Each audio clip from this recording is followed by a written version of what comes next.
Agora no palco, nós vamos falar sobre Headless Store.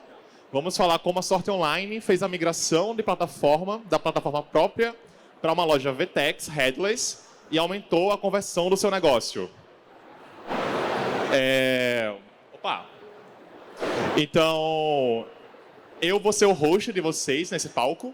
Eu me chamo Júlio, eu atuo como arquiteto de solução no time de VTEX Pro. E para apresentar esse palco junto comigo, vou ter a honra de ter comigo a Vanessa Rugai, que é Head de Produto na Sorte Online.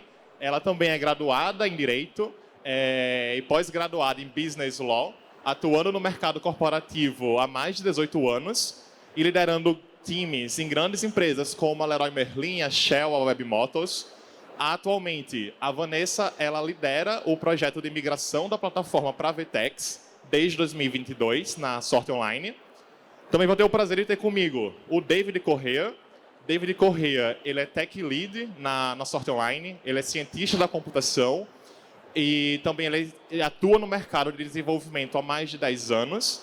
Na Sorte Online, ele lidera os times de desenvolvimento e vai contar para nós como foi essa migração e como foi a implementação de um site headless. E, por fim, mas não menos importante, também teremos o Heraldo Ecardi. Heraldo, ele é CTO da M3, ele também é especialista em desenvolvimento. Na M3, ele lidera um time de 90 pessoas, implantando e evoluindo projetos junto à agência. Então, por favor, subam ao palco.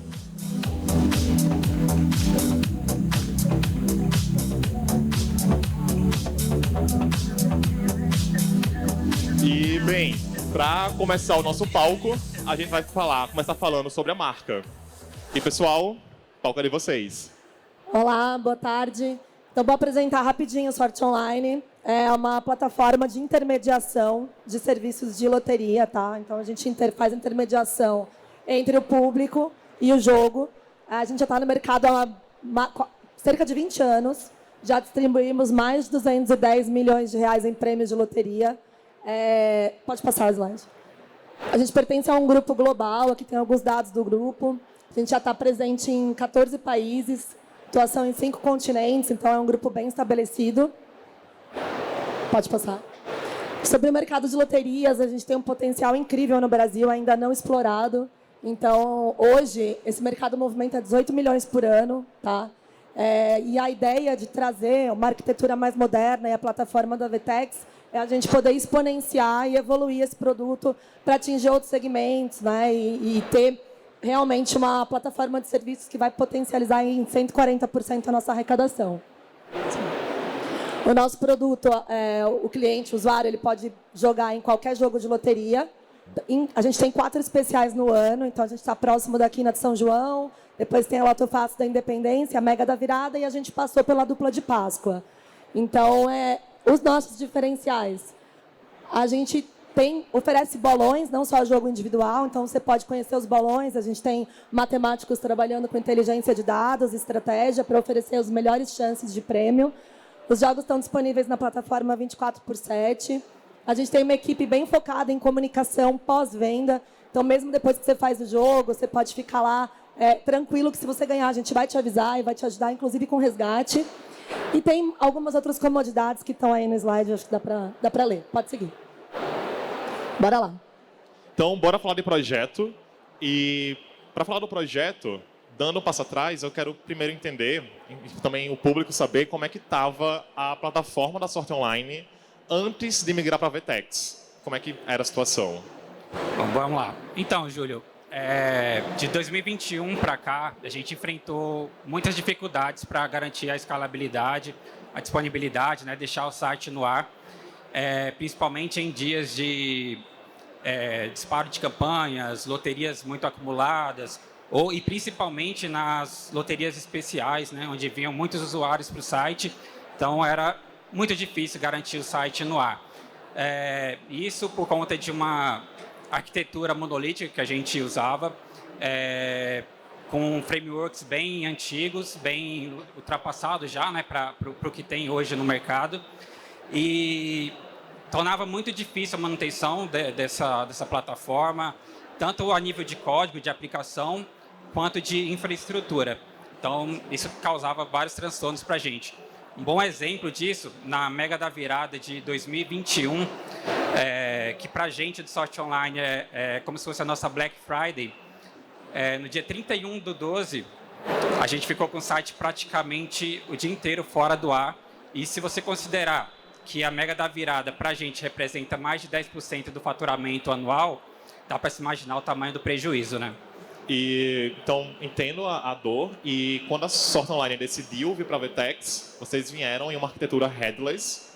E eu também queria entender por que vocês decidiram seguir por uma arquitetura headless ao invés de usar um CMS da VTEX. Então, os nossos produtos, eles têm características muito particulares, né? Várias informações, vários dados ali bem peculiares do nosso negócio, e que a gente parou para pensar e viu que não caberia dentro de um modelo tradicional de produtos no mercado, né? Além disso, a gente tem alguns componentes, como, por exemplo, a aposta individual, onde o próprio usuário ele seleciona as dezenas, se seleciona a quantidade de dezenas que você quer apostar, né? Quanto mais dezenas você seleciona, mais você aumenta suas chances de ganhar. Logicamente, o valor da aposta ele é maior, né? E então é um dinamismo que seria muito difícil para a gente trabalhar se a gente não tivesse total controle do front-end. Além disso, a gente tem não apenas os produtos, mas temos várias páginas de conteúdo, páginas de loteria, de resultados, página de estatísticas e por aí vai. E o nosso pós-venda, que também é bem diferenciado, né? Você tem ali, após os sorteios das loterias, você tem a distribuição dos prêmios, a apuração de resultados e a disponibilização de prêmios para os usuários.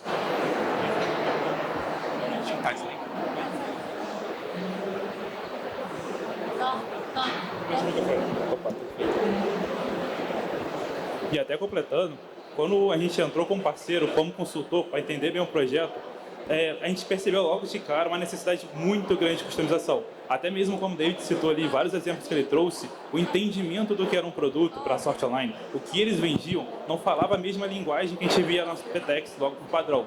Então a gente já foi desde o início para o modelo headless, que a gente conseguiu trazer toda a flexibilidade necessária para atuar, assim, dar suporte na Sorte Online. E não só isso também, a gente viu também, desde a Sorte Online, já tinha uma grande maturidade com o produto próprio e estavam começando a realmente migrar para uma estrutura de microserviços, onde o headless ali fazia total sentido a implementação desde o início, assim, porque ia compor os microserviços dele, ao mesmo tempo que se conectava a VTEX, entre outras coisas. E vendo esses desafios pela frente, como é que vocês prepararam o time para esse momento e, enfim, as empresas que também quiserem passar por essa migração, quais são as dicas para preparar o time? Boa. A dificuldade estava muito relacionada a gente manter a estrutura do site atual e ter uma estrutura de time para tocar um projeto paralelo e fazer um site novo. Então, a gente distribuiu inicialmente o time em 2 grupos, um focado em manter o site atual e o outro focado em fazer o site novo entrar no ar. E depois de um tempo um pouco mais próximo ali das etapas de rollout, a gente dedicou todo o time para o projeto da VTEX. E aí a gente parou e fez um freezing no site atual para a gente poder trabalhar full time nisso. A gente teve um apoio bastante forte da Sensidia e da M3 como consultorias. E a gente também contratou uma researcher a mais para o time, porque a gente entendeu que a gente precisaria de bastante dado para poder entender o que migrar, como migrar e etc. E como M3, a gente já quis fornecer um serviço que a gente tem de squad, com várias cabeças, PO, Solutions Architects, Developers, para conseguir dar toda a celeridade que o projeto precisava desde o início. E, claro, a gente sabia dessa necessidade que a Sorte Online tinha de não ter esse conhecimento inicial em VTEX. Então, a gente quis fazer uma estrutura que a gente passasse todo o nosso know-how, todo o nosso conhecimento na plataforma, até mesmo em orientações, e conseguir também dar esse apoio de desenvolvimento inicial, realmente dar uma celeridade grande ao projeto. E também, pensando no time da Sorte Online, se a equipe interna ela tivesse mais experiência com VTEX, vocês enxergam que o projeto ele teria uma velocidade maior, ou até mesmo ter também junto o Lab Builder, que é um dos serviços de VTEX Pro, como é que vocês enxergam essa relação? Com certeza, né, Júlio? Acho que tudo que a gente vai fazer hoje, se a gente não tem um conhecimento prévio, você acaba não fluindo tão bem, né? Acredito que se a gente tivesse tido essa preparação antecipada, a gente conseguiria ter mais velocidade nas nossas entregas, saber definir a melhor estratégia, o time teria mais autonomia para desenvolver. e a entrega para a área de negócio seria bem mais acelerada, né? Ali a gente tentou acelerar o máximo possível desde o início. Mas Correu? Foi bom. A gente tentou acelerar o máximo possível, assim, passando esse conhecimento. E, de fato, a gente trabalha até mesmo com o Lab Builder em outros projetos, que nos auxilia bastante, assim, dá uma grande segurança e acaba tendo um double check ali de toda a arquitetura proposta e você tem um know-how e mais proximidade, principalmente a Sort Online, que acaba estressando o máximo da plataforma, customizações e tudo mais. Então, realmente se torna algo essencial para o projeto. Show. E, bem, falando em desenvolvimento, eu queria também ouvir de vocês quais foram as tecnologias que vocês utilizaram para desenvolver o front-end, quais as vantagens também de ter decidido partir por esse caminho, enfim, como é que foi isso? beleza. Bom, a gente desenvolveu o nosso front-end com React e Next.js, né, que são tecnologias aí top de mercado, vários casos de sucesso, inclusive o próprio VTEX.io, né? E como a gente já tinha um time preparado dentro de casa, com conhecimento em React, isso facilitaria bastante para a gente, para já poder iniciar o projeto, né? E além de fácil contratação, a gente precisou recompor o time, aumentar a quantidade de desenvolvedores, e a gente encontrou certa facilidade para trazer esse pessoal para dentro de casa. E até completando também, a gente participou, como eu entrei desde o início, na decisão de qual framework seria utilizado. Claro que essa decisão foi tomada logo no início de 2022. A gente levou muito em consideração o que já tinha no mercado, Gatsby, Next, todos que já tinham, o conhecimento React que ambas as empresas já tinham também, e claro, mais facilidade de contratação. E na época era o framework mais maduro e até hoje ele é, inclusive o mais popular que tem no mercado para o desenvolvimento headless. E sem dúvida assim, foi uma grande escolha que a gente teve. Fora também a necessidade que o projeto tinha na época de várias customizações e flexibilidade nos modos de renderização. A Sort Online não só tem toda uma parte que você quer otimizar para SEO, mas toda uma parte dinâmica na hora de exibir os bolões, os detalhes de cada produto, que faz sentido você carregar no front até por grandes otimizações e ganhos de performance. Isso para a gente assim, foi decisivo na decisão. Show.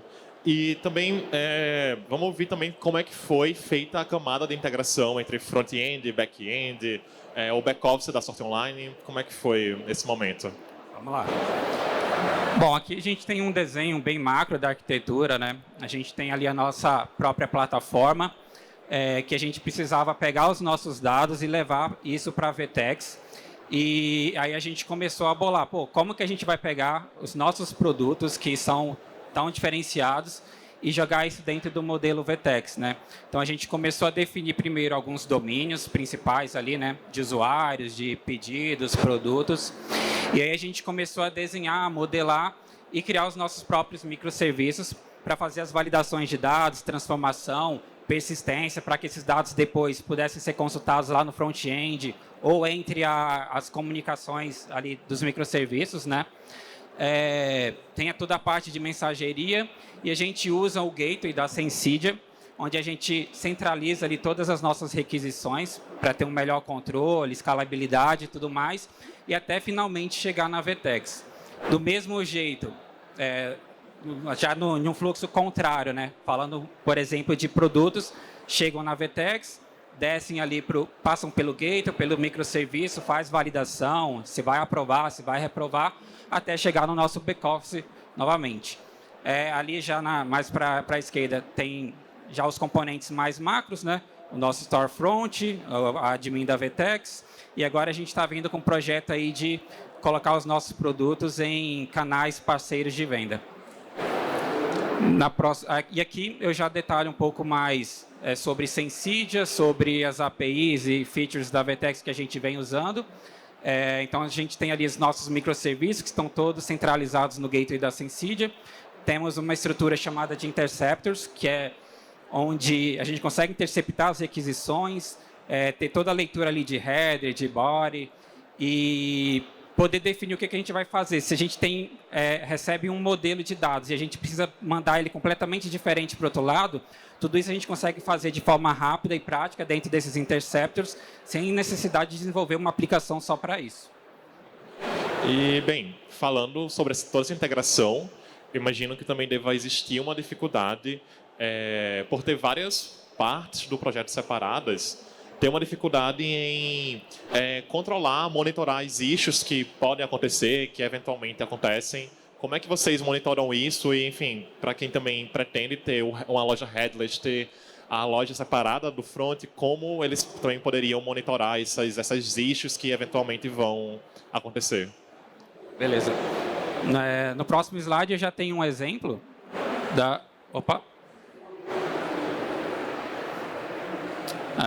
Aqui eu já tenho um exemplo, né? A gente tem o Kibana do próprio Gateway, onde a gente consegue acompanhar o número de requisições, quais são as APIs que estão trafegando dados ali no momento, qual a quantidade de erros que está ocorrendo. Se a gente vê que está um volume muito grande de erros, a gente consegue já atuar prontamente, né? Além disso, nos nossos microserviços, nós temos os Application Insights para acompanhar como está a saúde dos nossos microserviços. E no front-end, a gente usa uma ferramenta chamada Sentry.io, onde a gente faz todo o monitoramento do front-end, tanto para tracking de erros e monitoria de performance. E esse monitoramento é fundamental, porque assim, quando você está desenvolvendo software, esse erro ele pode surgir, seja no front-end, algum microserviço atrás, principalmente por toda a complexidade que a Sortline tem. Desde que o David apresentou, vocês viram que passa tanto por microserviços da Vertex, passa por um gateway e tem microserviço do lado deles que vai estar processando todo o pedido. E às vezes um erro ele acontece e a gente não sabe exatamente onde ele iniciou. Iniciou no front, iniciou num serviço, iniciou algum serviço na hora de retorno de resposta. Então, assim, esse monitoramento é extremamente fundamental para a longevidade de qualquer tipo de projeto que envolva microserviços. Porque você nunca sabe onde um erro vai acontecer, então você precisa ter todo o monitoramento, todos os logs de quando ele acontece, para que você possa responder o mais rápido possível. E também falando em Gateway, eu também gostaria de ouvir como é que foram as funcionalidades que vocês utilizam, como é que foi a escolha delas. Bom, trabalhando ali no Gateway, a gente tem basicamente dois fluxos, né? A gente tem, primeiro, onde o front-end se comunica diretamente com o Vertex e a gente só passa pelo Gateway, né? O Gateway só vai transitando as requests. Como eu falei ali fugiu agora. O interceptor, que a gente faz a transformação dos dados, né? Quando isso é necessário, a gente faz. Quando não precisa, a gente só manda a request de um lado para o outro. E a gente tem um segundo cenário onde a gente precisa passar pelos microserviços, né? Eu comentei um pouquinho anteriormente. Algumas outras facilidades que a gente encontra no Gateway, que é o Consumer Segregation, onde a gente consegue saber exatamente quem é que está chamando um determinado microserviço, da onde que está vindo aquela request, e saber se tem alguém, opa, isso aqui está fora do padrão, vamos olhar por que esse cara está chamando essa API, porque não deveria. E o Data Monitor, que a gente já falou um pouquinho, né, que tem ali no Kibana. Basicamente é isso. Obrigado. E, bem, quando vocês foram fazer o levantamento de funcionalidades para o site da Sortline, houve a escolha de funcionalidades essenciais para a migração? Como é que foi essa escolha? A gente trabalhou em formato de produto, levantamento de MVP. Então, a gente olhou para o site atual, definiu quais eram as funcionalidades que eram premissas para a gente poder começar a tocar o site novo. Algumas a gente sabia que ficariam de fora, que ficariam em backlog. Foi isso. E a gente, no início, já conversou com a Sortline, entendeu quais eram as premissas deles, as principais necessidades, e fomos orientando o que já tinha nativo, qual era o caminho mais fácil inicial para essa implementação, de forma que esse fosse mais assertivo, ganhasse tempo logo nessa entrega inicial, e aos poucos fosse migrando e evoluindo com as necessidades deles, de forma que a gente conseguisse ter um desenvolvimento mais fluido ao longo do projeto. Bem, a gente está se aproximando do fim da palestra, do painel, então eu queria aproveitar esses minutos também para, pensando em um site headless e, enfim, pensando que o público tem o interesse de montar um site headless, quais dicas vocês deixam, quais foram as lições aprendidas que vocês têm? Bom, pensando que a gente tem total autonomia no nosso front-end, eu achei fundamental a gente ter uma equipe de UI e UX para ajudar no desenho das páginas, né, das telas, junto com a área de negócio, desenhar as jornadas, e através das jornadas a gente saber quais APIs, quais features da Vertex a gente vai poder utilizar para entregar o valor que a área de negócio espera. E não só isso, a gente entendeu que, assim, com o cenário headless, vocês têm muita responsabilidade de quando vai desenvolver. Eu brinco que com grandes poderes vem grandes responsabilidades, né? Então, assim, a gente desde o início trabalhou componentização com UX, utilizamos o Storybook para documentar todos os componentes, fizemos testes unitários com Jest em cada um dos componentes, até porque isso é um projeto que ia ficar evoluindo, como vocês podem ver, mais de um ano. Então, tudo muda, muitas regras para mudar, então a gente tentou manter o máximo de consistência possível desde o início para que a gente garantisse toda a longevidade do projeto. Todo projeto de software, eu gosto de falar que ele é vivo. Então, assim, ele vai estar sempre mudando, sempre evoluindo, sempre ganhando maturidade. E isso, pra gente, assim, é fundamental. O cenário headless, vocês têm que começar com o pé direito, que faz toda a diferença ao longo do projeto. E até como aprendizado que a gente tirou, né, desse cenário, que até responde um pouco à resposta anterior sobre aprendizado, VTEX e tudo mais, tiveram alguns momentos que a gente foi por um lado, seguiu uma determinada API, que depois de implementado a gente viu que, opa, isso aqui não está entregando todo o valor esperado, não está com uma experiência muito bacana, então vamos replanejar aqui. A gente ia lá, reestudava, achava uma solução e refazia até entregar o que a gente esperava. E até o fato de a gente ter utilizado componentes bem isolados, testados, isso facilitou muito na hora dessas mudanças. Porque a gente já tinha tudo separado numa arquitetura desde o início e foi só realmente reimplementar alguns componentes porque os testes já estavam garantidos. Isso deu muita segurança para o projeto para conseguir evoluir de acordo com a necessidade. Bem, e chegando ao final do projeto, quais resultados vocês obtiveram? Quais foram as melhorias? Bom, falando de tech um pouco, Júlio, a gente vinha, como eu disse, a gente vinha de uma plataforma monolítica, né? Então, quando a gente começou a trabalhar com microserviços, a gente conseguiu fazer uma divisão melhor de domínios dentro do time do Sort Online. E aí a gente separou tudo. Microserviço vai para um microserviço vai para um lado, o outro vai para o outro. O front-end, uma equipe é responsável por uma parte, a outro time é responsável por outra parte. O próprio admin VTEX também, a gente separou ali os domínios, o que é de quem. A famosa, quando você tem um armário e cada um é responsável por uma gaveta, né? Você sabe o que tem lá dentro, só você que mexe nela. Então, a gente teve esses squads mais bem divididas. Isso aumentou a nossa frequência de deploys, porque não ficou mais aquela coisa do monolítico, uma equipe vai fazer um deploy, eu tenho que esperar eles fazer o deploy para depois eu fazer o meu. Não, com microserviço, a gente ganha total autonomia para fazer deploy a qualquer momento. E o Gateway, que eu já comentei um pouco, né? Que a gente consegue fazer trocas de APIs, como tudo fica configurado no Gateway, a gente consegue fazer as trocas de APIs de forma bem fluida, sem necessariamente ter que fazer um novo deploy. Boa.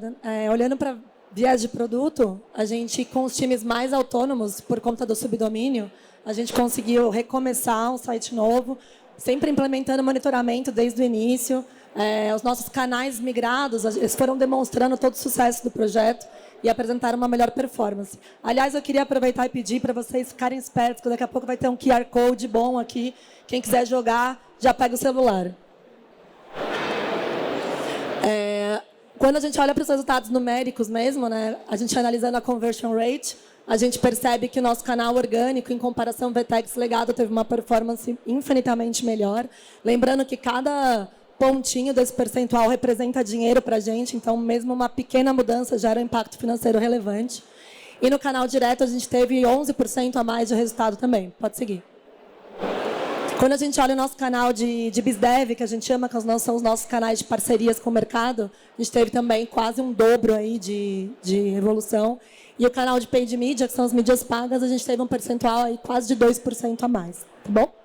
Bom, então, vou chamar todo mundo, convido vocês a conhecer a plataforma do Sort Online. Quem gostar de jogar na loteria, a gente tem Mega Sena acumulada, a gente tem Quina de São João chegando. Pode bater o QR Code aqui e usar o cupom VTEXDAY, tá? Vocês vão ter 25% de desconto na primeira compra. Então, quem já for usuário, já conhecer o produto e já comprar, não vai conseguir acessar o cupom. É só a primeira compra, tá? E só hoje e amanhã. Então, quem quiser, aproveita. Vanessa, David e Heraldo, muito obrigado pela presença de vocês, por compartilhar conosco essa experiência, por compartilhar também com o público como foi esse momento de migração e os resultados dessa migração. Eu fico muito feliz e satisfeito por isso. Muito obrigado também a todos vocês que estiveram conosco acompanhando o projeto da Sort Online junto com o M3. Tanto eu quanto o Heraldo, a Vanessa, o David, a gente vai estar por aqui dentro da VTEX. Então, qualquer dúvida que vocês tenham, fiquem à vontade para falar conosco, conversar conosco e aproveitem o VTEX Day.